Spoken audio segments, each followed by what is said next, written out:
there's no way to really understand like the passage of certainly 12 years as a 6-year-old. I mean, it's even hard now for me to really imagine how long 12 years is. And,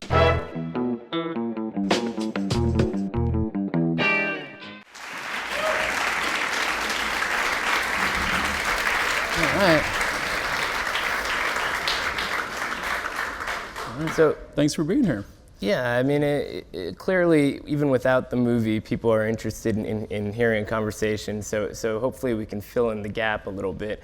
My feeling is that even if they haven't seen the film, they have seen the trailer. It's out there, and I think it does give you a sense to some degree of what's really unique about this movie. Shot over the course of 12 years.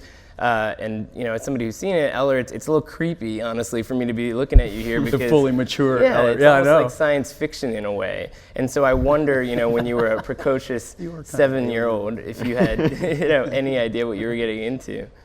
I mean, there's no way to really understand like the passage of certainly 12 years as a 6-year-old. I mean, it's even hard now for me to really imagine how long 12 years is, and how much of an impact that amount of time has. But certainly, when you've only been alive half that long, it's I don't know. There's no way to really understand what that means. But Rick definitely was very upfront with me, and I was intrigued by the bizarreness of the project. I think even we just unearthed as a 6-year-old. We had shot some interviews year one. It's 2002, that summer when we were just about to shoot the first bit. And you said you had no memory really of the first year or any of that, but watching that interview again, you seemed pretty good to go. We're saying, yeah, you ready? 12 years? You're like, yeah, I wasn't sure really what my awareness was, but it was watching that. You were in. I was pretty. I knew what I was doing. Yeah. But there must have been a point in time where that you evolved into a deeper understanding of this movie. Absolutely. I mean, I still am. I mean, it's my experience and my perspective of the film changes every day. Really, that I talk about it and watch it more. It kind of, its effect on me, I think, is still kind of unfolding itself to me, but definitely, I mean, as the years went on, I became more engaged and in the process, and Rick, less kind of along for the. Well, Ellar was always ready. I said if there was one constant in the movie, it was Ellar. Patricia and Ethan, they had their schedules to work around, and they were flying in, and my own daughter Lorelei, who plays the older sister, she sort of fluctuated a little bit, or at least had permission to complain to me about it, but Ellar was just always ready to go. He never wavered. There was never a year where he's like, I'm not really into it, because that's one of the fears, a 12-year thing. What if your cast just decided, no, we don't want to do it this year? It's like, but well, it's an interesting never point. Happened. At the film's premiere at Sundance, I remember you cited a specific number of days it had been since you started shooting the film. Do you know? Yeah, that was my intro. At that point, it was, we started this film, 4,207 days ago, and here we are. But so we think that's the longest production in history. Someone's checking into it with Guinness Book of. Yeah, isn't that funny? But number of shoots, number of days shooting is a different story, right? Yeah, it was only like 39 official days of shooting over that 12-year period. Usually about 3 days a year, with a few extra days here and there for different things and pickups and stuff. Well, it's an interesting production history. When I heard that IFC Films was releasing the movie, I thought maybe I missed an acquisition announcement, and then I realized that it came out in 2002. So, you go to somebody with this idea, it's clearly unprecedented in film history. You'd done pretty well for yourself by then, but it's still not the sort of thing that a lot of people would greenlight. So how did that go? Oh, no, it was really crazy. I mean, the fun part was the idea. It was like, hey, we can make a movie that, we film a little bit every year, and everybody, it's kind of this broad canvas, new way to tell a story. And people like Ethan and Patricia, they got it. I pitched them, and they agreed to be the parents, but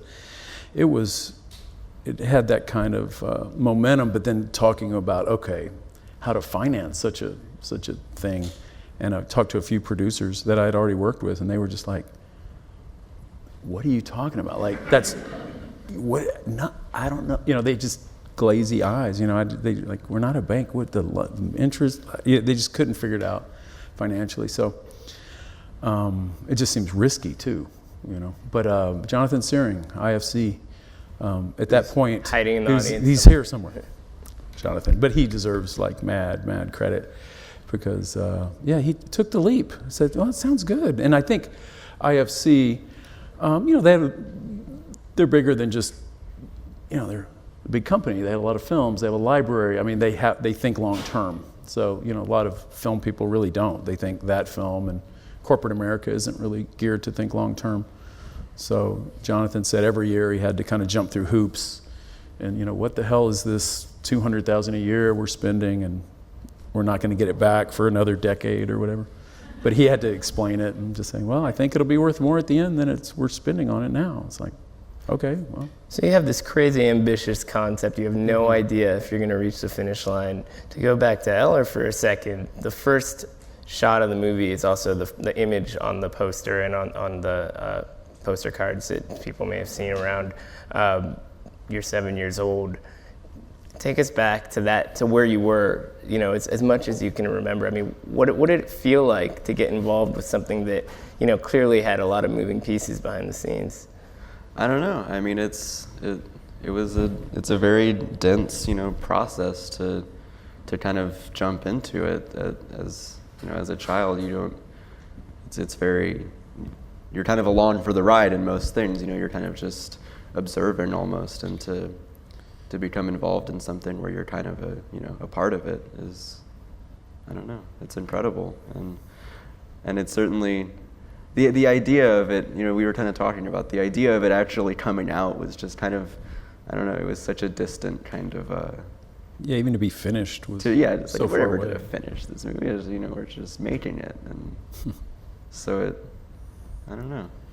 So if you were to fast forward 12 years later, when you saw a finished product of this movie, was there anything about it that surprised you in terms of, you actually grow up in this movie, so about that transition? Yeah, I mean, it's mind-blowing. It's entirely mind-blowing. It's it's a very it's a difficult part of yourself to really see. It's something I think everybody kind of wonders, how you change over time. It's like you can look at different pictures of yourself and look in the mirror every day, but it's really hard to witness, yourself changing over time.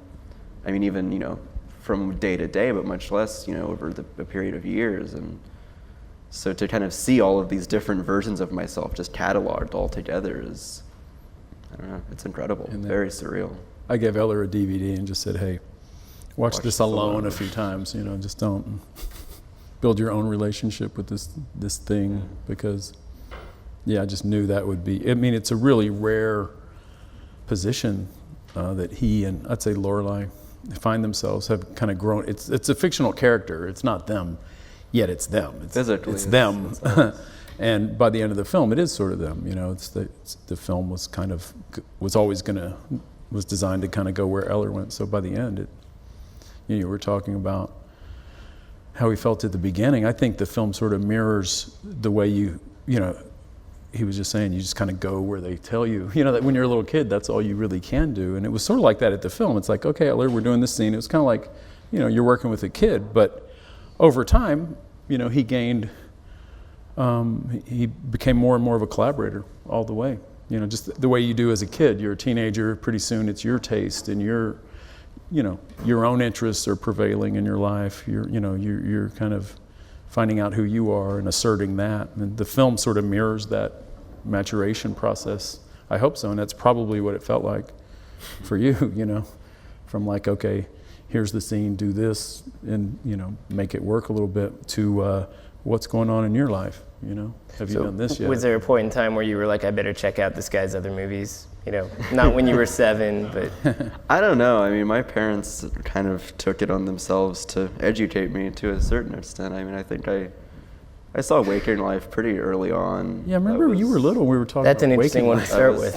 Yeah, it is. A little heavy. My parents know me well, I guess. But Ellar's taste was far beyond a 6 or 7-year-old. I always make a joke that he was just not very helpful when it came to like, what are kids listening to? You know, what the 8-year-olds are listening to, or what, you know, because his taste. In that interview we just saw the other day, from year one, he's 7. I said, well, what bands, you know, who do you like? He's like, well, his bands were like Tool, Rage Against the Machine, and System of the Down, and who else? It was like, in other years, what do you listen to? And the next year I was hoping, you know, it's like, oh, Radiohead, Pink Floyd. You know, he dressed like this when he was 6 or 7. You know, he had really, so we had to put him, and Lorelei, my daughter's kind of unusual too, so we had to make them kind of much more dorky in trying to be normal. We had to normalize them both, at least the first part of the movie, that their own tastes kind of start to assert themselves, yeah. You're talking about sort of dealing with how to create an experience that I think is more universal, maybe, to people in some ways. Yeah, I was kind of going for more, I always saw the family and these characters kind of, you know, ordinary. They weren't supposed to be too out of the ordinary. Well, a lot of your movies do deal with sort of not only the universal nature of certain kinds of experience, but also with these bigger issues of time and sort of with the way the mind works, everything from waking life to obviously the Before trilogy, in which in a different way we see people grow up. So clearly there is some through line here, maybe a fascination with clocks when you were a kid or something. Well, time, I guess. Yeah, I mean, I guess I always thought of that, you know, in terms of cinema. You know, my whole adult life, when I think about storytelling, it's always come back to time, or, you know, it's hard to articulate, but I think I was always thinking in those terms, you know, like how to tell us. It's really storytelling challenges within time. But I mean, time that is cinema. You know, if cinema was painting, time would be the paint itself. You know, I mean, that's what we're manipulating and recording and capturing, and how you're perceiving it. You know, it's time. So everyone's, you know, sculpting that in different ways, and it just seems within that there's a lot of, you know, it's a huge realm of possibilities there. So I think I was always the kind of guy just always asking myself, has anyone ever done a film, you know, would that work? And just those kind of ideas. And that's where this idea came from. You know, it was like, could you make a film where you filmed a little bit every year, and it would just kind of incrementally, you know, everyone would just grow up in age, you know, because I was trying to tell a story over all of childhood, not just one moment, you know. So I was sort of solving my own narrative problem, you know, how to tell a story of all of that whole process without recasting, you know, 4 or 5 times, or doing digital aging, or, you know, whatever that might be. It just, no, that made sense. So this idea was kind of the answer to my narrative problem of that moment. You know. It's an interesting way of framing it, and we'll take a look at a clip in a second, kind of put it in context a bit more, but you use the word story. I would say something that's also unconventional about this movie, in addition to the length of time, is that story isn't what you would expect it to be. You know, it's not a clean 3-act structure, to say the least. So I wonder, you know, how much of that you were sort of plotting out in advance. It might have a 3-act structure. Elementary, junior high, high school. You know, I don't know. You know, what's a 3-act structure? I don't know. You know, so. Well, to put it in more specific terms, you know, I think when you watch the movie, and other people may have different takes on this, but you get washed up in sort of the moment-to-moment experience, as opposed to the there's expectations of some dramatic event. And yeah, well, I wanted it to unfold as life, you know, it sounds pretentious or something, but just, you come aboard these people, and I wanted the events of it to not be foretold or anything, just to kind of hit you. They're not filling in plot points or anything. It's just kind of feels like time passing. And conversely, we were making it, I was always thinking of it as kind of a memory too. You know, how you would remember a childhood. So it's a period film, but we were filming it in the present tense, knowing that it would be watched at the end of this line. So there was a lot of strange, contradictory notions flying around. So let's show this clip. Do you want to set it up really quickly? It's the first one. Is it the one they're in the car? Car. Yeah. It's the very beginning of the movie, second scene, I think, when your mother's picked you up at school at the last day of school in first grade. So you've just finished first grade, or near the end of first grade, and you're just driving home with her. So it's the first time you're really talking in the movie. A lot of story there. Let's take a look. So that's an input, yeah, and that's kind of near in the second part of the first. Right. I mean, but it sets the stage for a major event relatively early on, which is the divorce. So talk a little bit about Well, the divorce has already happened, or the dad's not there. He comes back in second grade, that next year. So that's kind of, we find out more and more about that, later in the movie, actually, maybe what went on between them. So, in terms of sort of personalizing this narrative, I mean, it's almost too easy to ask what did you pull from personal experience in making a movie like this, and yet it's impossible not to get into those details because it just feels like such a personal work. So yeah, I will say this: I think everything from the movie.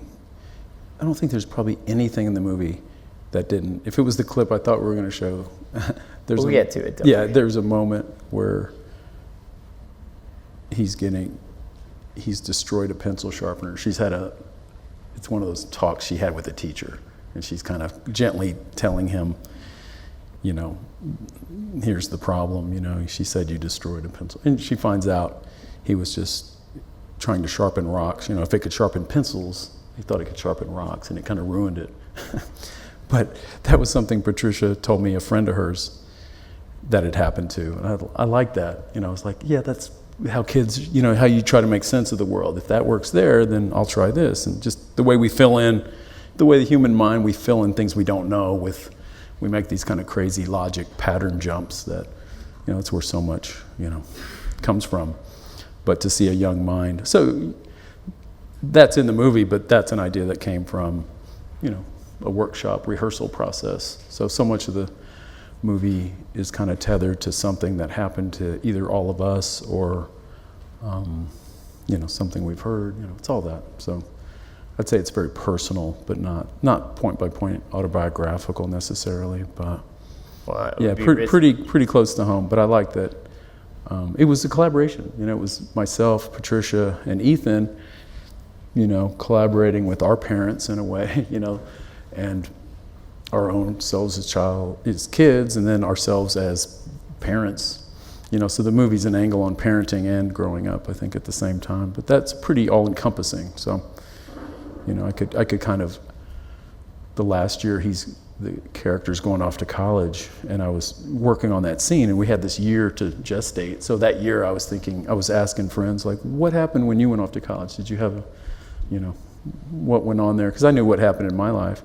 But Ethan and Kathleen, my co-producer, she had just dropped her kid off at college and said, called her up from the airport crying, saying, this is the worst day of my life. I was like, you really said that? So that line finds its way into the movie, So everything was kind of from someone's life, Well, Ellar, you had never been in a movie before, certainly. This is a pretty unique way to start it. What were these workshops like for you? I mean, in terms of sort of as an actor, sort of still in the evolving.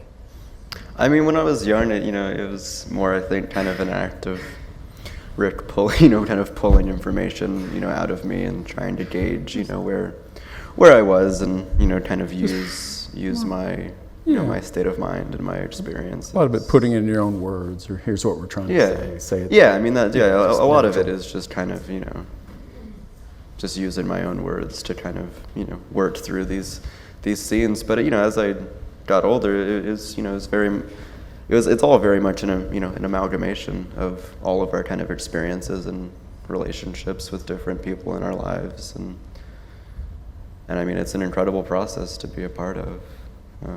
So I'd like to show another clip after the last one. I'm not sure if it makes sense to set it up, but let's see how it goes. Why don't we roll that next clip? See the kind of, I always thought it was a portrait of kind of bumbling through parenthood, like figuring out how to do that. Well, it's interesting. I mean, it's some of the early pieces about the film, there were people who suggested you could call the film parenthood or fatherhood. Sure. It touches on these other themes. Here we have a scene of Ethan Hawke literally trying to instigate conversation with your daughter. Mm-hmm. So to go back to what we were talking about before, you do get the sense we are watching something very real there. Yeah, very real. He's known Lorelei since she was under 1 year old, She did do a sculpture that was a unicorn that broke the horn off that that works its way in, natural enough. Ethan's such a great collaborator. He just kind of brings everything, and he's so fun to sit down with and work with. And Ethan's the kind of guy who'll call you up in the middle of the night and like, that scene we're doing next year, I had an idea. And, you're in, you're talking, you're thinking about it, you're writing down stuff. So, just an incredible, artist, collaborator, performer, just. Well, we don't have Lorelei on stage here, so she can't speak for herself. But my understanding is from some of the other things she said that as one is apt to do growing up, you don't always want to commit to certain things that your parents say you have to do, and this created some challenges on the set. Well, the truth is, I remember we were in Germany, and she made some comment, and people said, well, they were acting like I had forced my daughter into like servitude for I was like, you don't understand. She insisted on being in the movie at age 8. I couldn't have not cast her as the older sister. But, I think she got a little older and decided, she's more of a visual artist. She's a painter, and she was a little less extroverted. And it was just different for her. He's her dad. She grew up on film sets. It wasn't. It wasn't as special. Much more novel for me, I think. It was something. It wasn't special for her in that way. So in one year, when she has an attitude, it was the Harry Potter year. There's a book release, Harry Potter year, and she just really didn't want to dress up. She was like, no. And I always thought it was because, I never understood it, but she was emotional about it. I thought it was because we had her not as Hermione, but McGonagall. And I thought, I thought she was pissed about that. He was Harry, of course. And she was really like, can my character die? She just wanted kind of out of the whole thing. I'm like, no, that's too dramatic for what we're doing here. That would never happen. So she kind of got through it. But, interestingly, just kind of this movie's still revealing itself. I found out, last week we were in London, and we went to Harry Potter World, where if you're there, it's pretty amazing. The Warner Brothers sets, they just kept them, and it's a kind of a theme, somewhere between a theme park and a museum to all things Harry Potter. Pretty amazing place. But she kind of confessed to me that the reason she didn't want to dress up was us filming, kind of documenting this book release, this midnight book release party, which I thought was kind of an interesting cultural thing that the kids would do. And actually, you would remember that. That's a unique thing. I don't think that's going to happen in the future. It certainly didn't happen in the past. But I was she's first generation Harry Potter. That was so real to her. That world was so real. We had read those books, and I think she was still in the phase where she thought, she was going to get a letter from Hogwarts or something, and she was going to go date Harry Potter, or she had early feelings, and she's just kind of confessing all this now, that she had feelings for Harry, And her dad, her dad was sort of crapping on it by shooting this, including it in his film, so.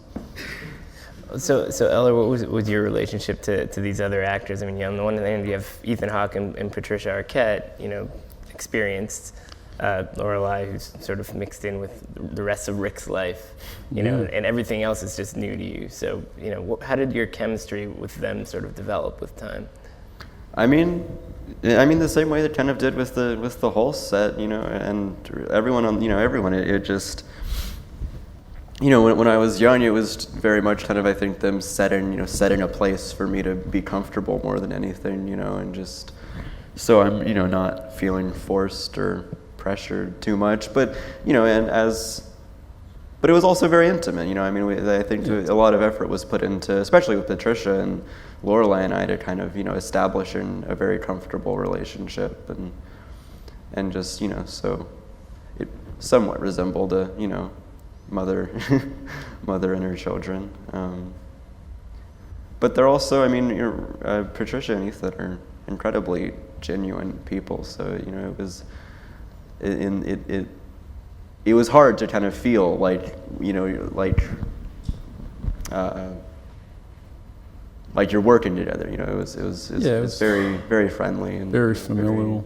Very familiar. And again, it wasn't like a movie. It was just this thing we did every year. There was no expectations. There wasn't a release date. There wasn't a producer around, with any of the usual concerns. There were no commercial expectations. None of that ever invaded that atmosphere. It was just this world we were, creating together. So let's take a look at one last clip to sort of illustrate what we're talking about here.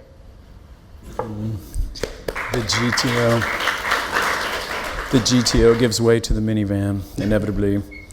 But it's hard, these clips out of context. It shows the film. It's a hard one to boil down to its essence. Yeah, the clips alone don't really work. At least they were in the right It's order. all about like cumulative effect. Well, I mean, I do think what we can see here is that the movie is really an insight into family relationships in a way that doesn't often get discussed in mainstream entertainment, to say the least. And I think that's something that your movies have often touched on. I mean, it often seems like you have these sort of wayward characters who are sort of struggling with, roots that have been broken or confused in certain ways. Does that square with sort of stuff that you've done? Yeah, probably. But just what you were saying there, I was kind of thinking, it's kind of fun to be free of the confines. Like what this movie's going for is so different than, I think a lot of screenplay formulas and film, narrative formulas, there's really not much room for like a conversation like that. If it doesn't advance a plot or be a very important element of character development, it's just kind of, it would seem digressive, but it's not really digressive in this movie. It's kind of the essence of the movie. Every scene is you're sort of in real time with these people, even though it's covering a lot of time. So it's sort of a nice vacation from that kind of formulas that you grow accustomed to in storytelling. But obviously a story can be anything, so. And to see characters changing. I think Ethan starts off a bit like what you just said, a character who's sort of rootless. He was up in Alaska, now he's back trying to be a father to his kids, and we see him evolving. He's kind of this cool songwriter guy who's slowly becoming an insurance guy in an insurance company and has a second family. There's a little kid in the back of the seat, his be a half brother. So life goes on, and you negotiate the world and compromise and accommodate where you have to achieve what you're trying to do. And, it's a lot like so many people's, journey through life. So. Well, when you position it that way, it almost seems like it's like a corrective or at least sort of an improvement on the sort of movies that are being made in America right now. Definitely not an improvement. It's just a different story. I mean, there's a lot of stories in the world. There's a lot of different ways to tell stories. So there is something kind of pure about a perfectly structured, I like a perfect narrative, that action film or something that it all adds up to. But it's different. Yeah, it's just different. I wouldn't say qualitatively better or worse, just its own thing. I think Rick had very little agenda, as far as trying to certainly, follow some kind of, dense narrative structure or, push some kind of like message or something. Because we had our structure, this film was highly structured. Couldn't be more structured. Right. It ends with, it's the structure of all of our lives of, you're going to go to school 1st through 12th grade, and then maybe you go to college, or maybe, that's like, I felt my whole life personally was structured growing up that way. I'm going to live in this house with these people, and I'm going to go to school. That's a structure. That's a prison sentence. That's a, you're on this grid. So that was our structure. Yeah, that being said, I mean, it's not the new Transformers movie or something. So, when we have that contrast in play, and yet, Ellar, I'm sure, being showcased in a movie like this, people want to know, do you have an agent? What are you going to do next? Can we see you in the next, big franchise? Or, are you going to make the rounds in LA? I think that's something worth sussing out a little bit here, because having the perspective of a different kind of movie, I think, as somebody at the start of your acting career, puts you in a very unique perspective in the sense that you can kind of look at the possibilities from the other side, whereas a lot of people kind of do the bigger, more traditional stuff first, and then they challenge themselves a bit.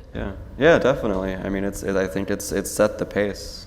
Certainly, I mean, spending, just having so much time to kind of get my footing and learn how to throw myself into something and learn what I like about creating and being part of a process like that. It's set the pace for me whether I'm acting or whatever I'm doing. I think it's allowed me to see what it is that I like about creating art, and certainly filmmaking and acting, and so I don't know. I'm afraid to be like too picky, but I'd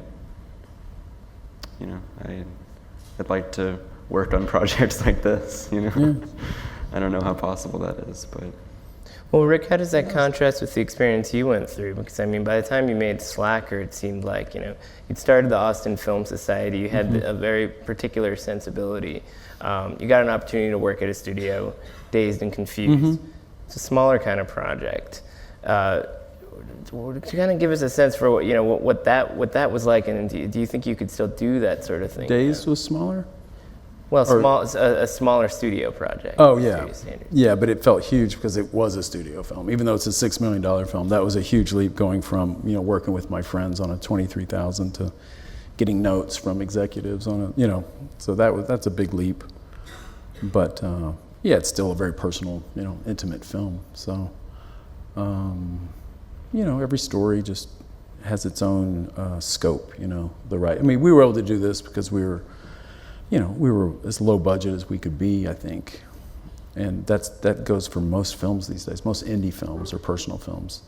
The budgets are only getting smaller, so you have to work within that limitation, but it's, you feel lucky just to get the opportunity. Like, I feel very blessed to have even gotten to make this movie, because it is kind of, I think there's a reason people, as simple as an idea as it is, I think the reason it hasn't been done is just, it's just like so impractical, so kind of, so that tells you how much the, money kind of rules this industry, that there's just not a lot for these kind of crazy impractical ideas. There's not a lot of room for experimentation at this level, Even though I never felt I was experimenting, it was all planned and we were carrying out that plan. Just on paper, it doesn't make much sense. But I've been in that situation a lot, making movies that on paper don't make much sense, but I've been lucky to get a lot of those made. So, well, it is a rare situation. I mean, there's a fascinating documentary that's opening in New York next month called Double Play. That's basically you in conversation with the filmmaker James Benning, who's somebody who's obviously much older than you, and yet not nearly as well known for a lot of his work. In fact, when it opens in New York, some of his stuff is going to play before the film, sort of to smuggle it in there. But putting it in that context, it does seem like you are working sort of in an experimental vein, and I wonder why we aren't seeing more people sort of trying that. Well, I think they are. I mean, they definitely are. It's just whether you get to see it or not. There's a lot of visual artists, and I think a lot of it goes maybe more toward museum, but there's a lot of people working in video and film and doing, pretty fascinating things, always have been. But it's just, will you see it at the, landmark theater, or, where will you consume these timepieces or these, I guess I never loved the word experimental, but these, different kind of works. But they're definitely out there. You just have to, I mean, you're in the right town here. It's the one town you might go see them. Well, I want to open it up to questions here in just a minute here, but, going off of that, I mean, New York offers some great opportunities. Austin, as a film scene, has really come together over your time there. So, a lot of people tend to flee, wherever they happen to be in order to look for more opportunities. But in your own situation, it seems like you kind of created them around you. Yeah, I think I was always of the notion you could just kind of create your own world wherever you were, unless it was actively, battling you. But I just happened to find myself in a pretty cool, receptive town. That's why I moved to Austin. When you grow up in the South or Texas or something, and you can't afford to move to New York or San Francisco or something, we kind of all drift toward Austin. So, the film world there was kind of just getting going, and it's been a fun ride. I've been there like 30 years now. So, Film Society, we're doing a lot of great stuff, and it's a fun world. But I like coming up here a lot, though too. So it's not a New York versus Austin thing. Oh no, the film world's not anyone versus anyone. It's like, I think it's a one world film culture. Everybody's pretty supportive. That's always been my feel for it. But I think, it's just a personal thing. Where does your mind work best? Where do you feel like you have the most support? Where do you work best from? Only you can answer that. I think there was previous generations, oh, you want to do this? You just have to move to LA. And I think people who want to act in films, it's New York or LA, kind of for screenwriters too, to some degree. If you're going to go have meetings and be a professional and get jobs, at least for some stage of your life. I was lucky that I was able to stay where I lived and, made a film that got seen, that got picked up. And then I was able to do my next film there. So I just got lucky geographically, but I wouldn't have been able to do that a generation before.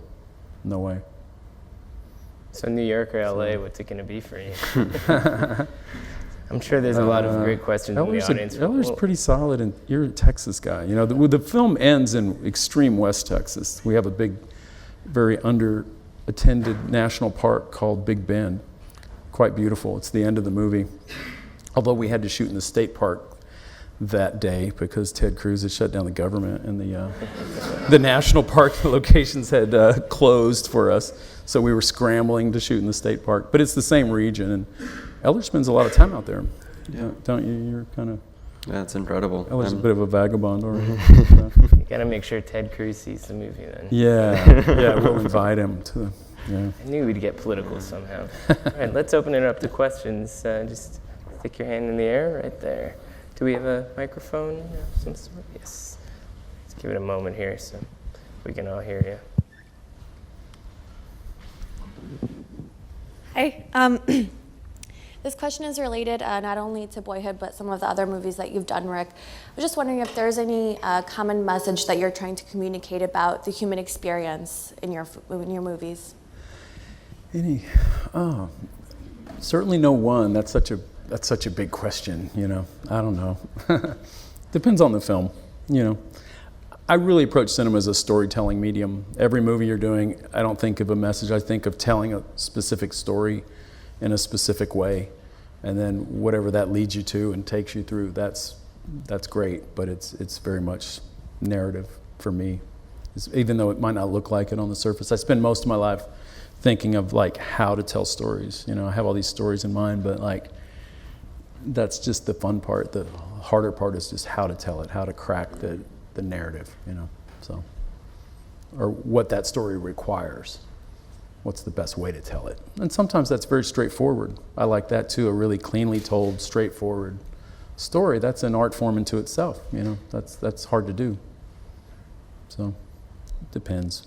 But any of that about, in this movie, I think I'm trying to say about just how life unfolds. Other movies I've done, it's like how the mind goes through a day, or it can be something that simple, mind process, or the communication between two people, or just a feeling, or you can make a movie. I've always been kind of a minimalist that way. I never thought big. I just thought really small, like just the most minimal ideas. So I'll never run out of them because my threshold of what a movie can be is so low. Just a feeling or something. So minimal. Yeah.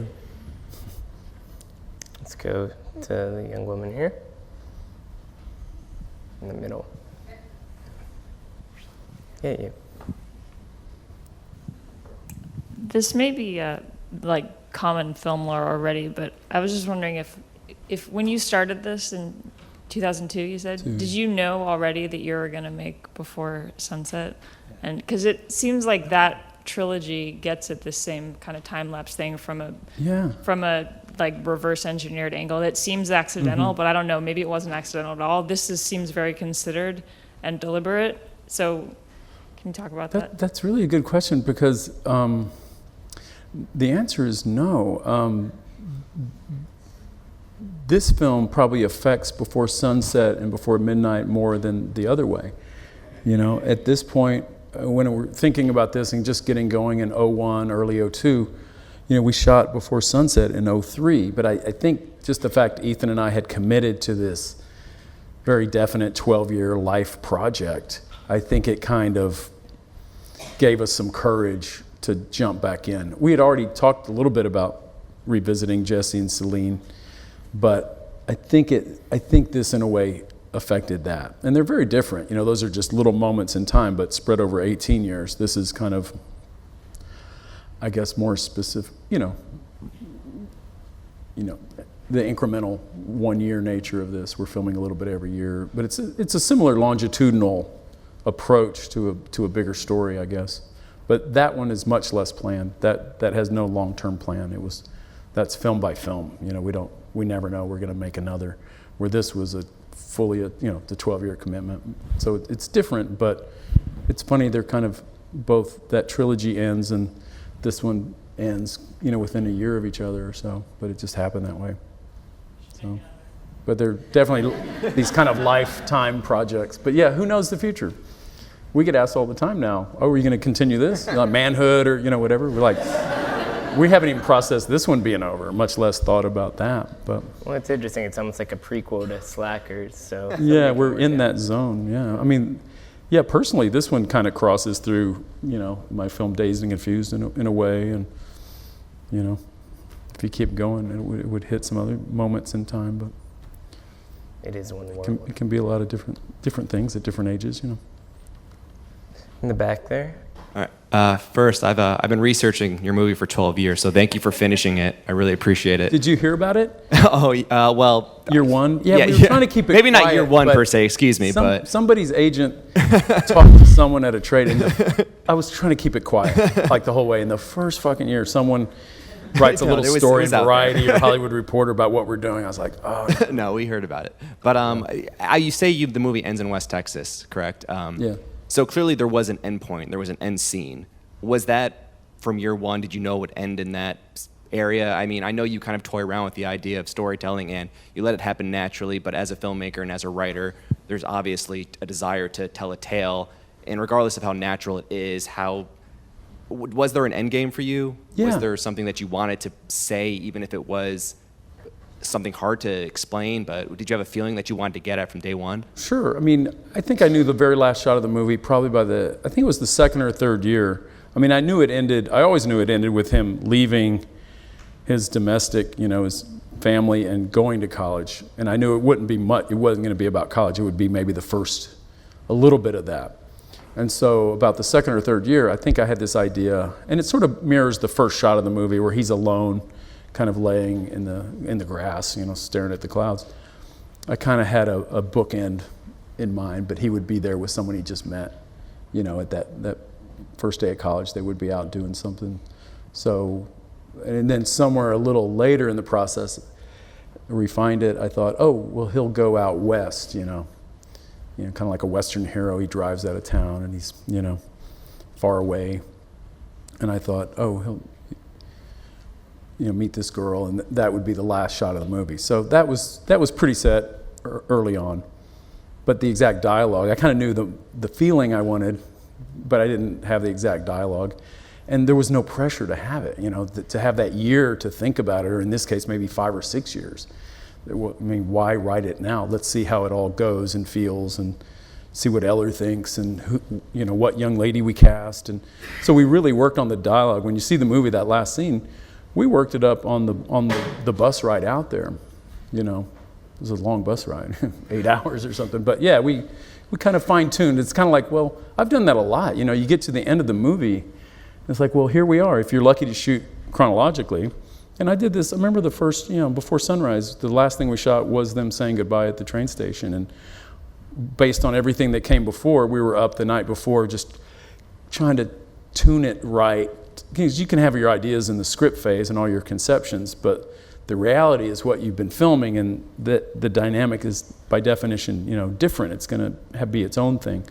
So I appreciate the ability to kind of recalibrate your ideas and make them, consistent or correct to what's going on in front of you. So, we worked up this scene at the end, and I felt really, I think we were both really happy with it. It kind of encapsulated the whole movie, and the experience to a large degree.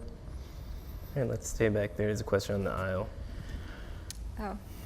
So I'm definitely not a movie buff by any means, but I'm a visual artist. And so my question is, when I have an idea, I hate it the next day. How do you continually tell yourself for 12 years that this is still a good idea. Yeah, good idea. And then at the end of those 12 years, and when you saw it in completion, were you happy with what you saw? Yeah, you can't really, I mean, filmmaking, it's such a long, patience required, long process, even any film. But from idea to finished film, this is just longer than usual, but it's still always a long process. So I like having the idea and just sitting on it for a while. If you hate it the next day, well then don't make that film. If you hate it a year later, be glad you haven't been able to make it yet. And then if you are still thinking about it 5 years later, then that's probably the film you should pursue. Obviously the idea is deep enough or it intrigues you enough that you're still thinking about it. So the good litmus test is that gestation time. So I'm old enough now and been doing it long enough that, not that I wanted to, I'm always impatient. I'm ready to do the film when I'm ready, but often you're put in a position to wait. My film Bernie, a few films ago, I think I'd waited about 10 years, from the time I first wrote the script and wanted to make it, just situations, financing, casting.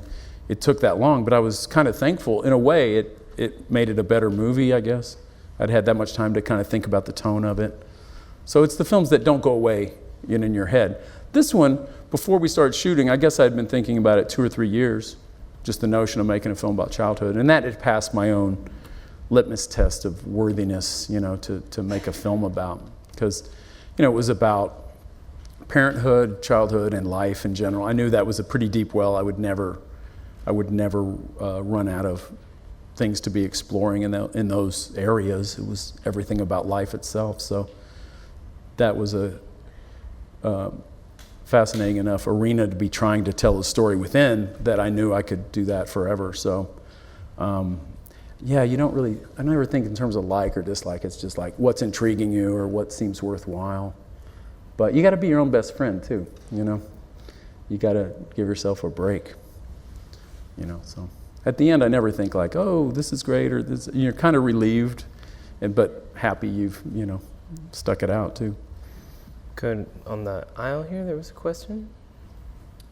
Along the same train of thought, have you seen your actual film techniques change over those 12 years? And, in the later part of it, if it did change, did you feel tied to kind of that, your style or technique 12 years ago? Yeah.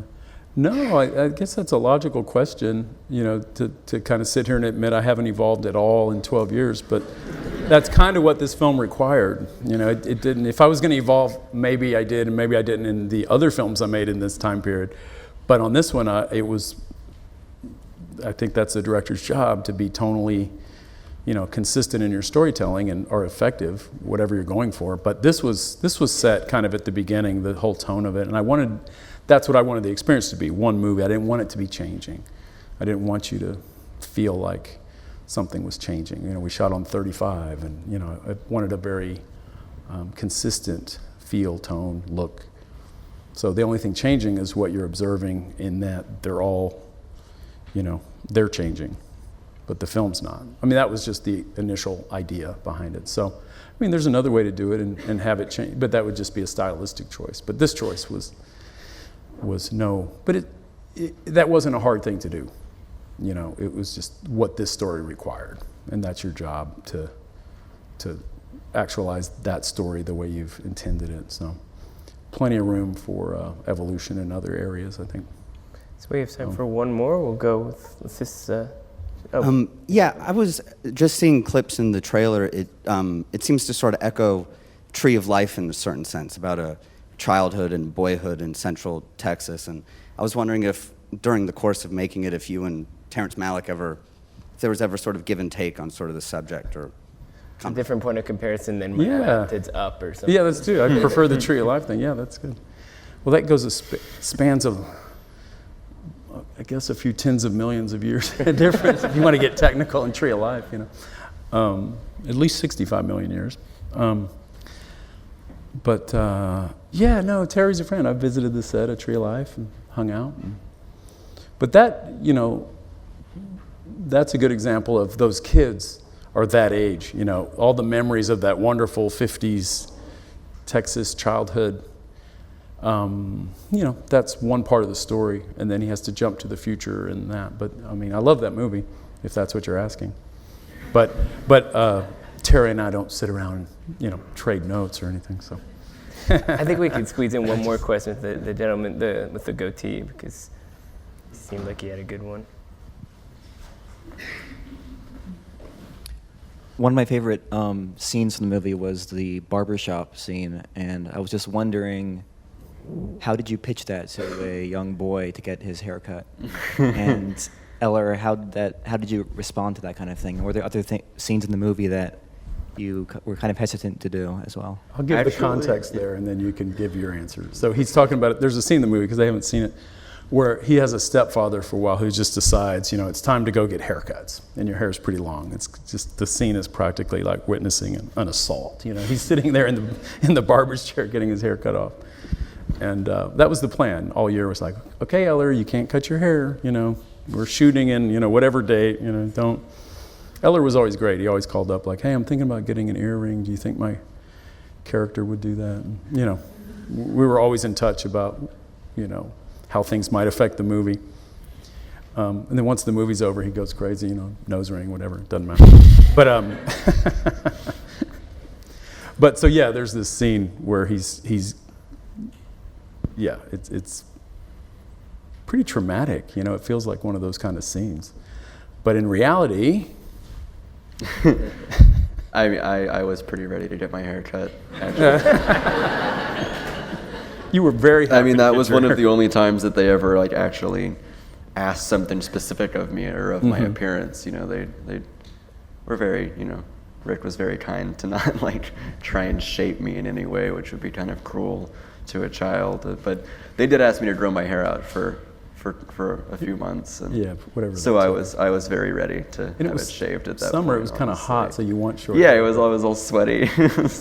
But it's good acting. I mean, that gives you no doubt what a good actor Ellar is, because you would think like, oh my God, this, you know. But in reality, he's like, great. Well, we touched on some big ideas here, but I'm glad we were able to land on a lighter note. Yeah, Boyhood screens in New York tomorrow night, but it opens next month, so I hope you guys will all check it out. It's really one of the better movies coming out this year All right, in a long time. Thanks, guys, for being here. Thanks for being here, guys. Yeah.